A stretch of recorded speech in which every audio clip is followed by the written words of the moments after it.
इस तरह के लोगों का भाग्य देता है हमेशा साथ। एक बार दो राज्यों के बीच युद्ध की तैयारियां चल रही थी। दोनों राज्यों के शासक एक ही संत के भक्त थे। वे अपनी अपनी विजय के लिए उनका आशीर्वाद मांगने अलग अलग समय पर उनके पास पहुंचे। पहले शासक को आशीर्वाद देते हुए संत बोले, तुम्हारी विजय निश्चित है। दूसरे शासक से उन्होंने कहा, तुम्हारी विजय संदिग्ध है। दूसरा शासक संत की बात सुनकर चला आया, किंतु उसने हार नहीं मानी और अपने सेनापति से कहा, हमें जोर शोर से तैयारी करनी होगी। इधर पहले शासक की प्रसन्नता का कोई ठिकाना न था। उसने विजय निश्चित जान अपना सारा ध्यान आमोद प्रमोद में लगा दिया। निश्चित दिन युद्ध आरंभ हो गया।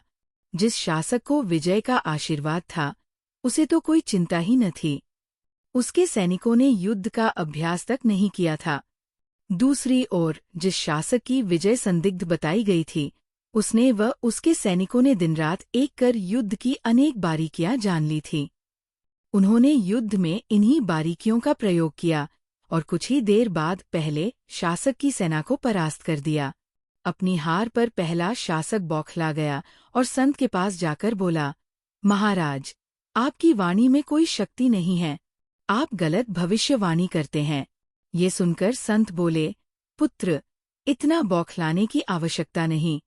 तुम्हारी विजय निश्चित थी, किंतु उसके लिए मेहनत और पुरुषार्थ भी तो जरूरी था। भाग्य भी हमेशा कर्मरत और पुरुषार्थी मनुष्यों का ही साथ देता है। तभी तो वह शासक जीत गया जिसकी पराजय निश्चित लग रही थी।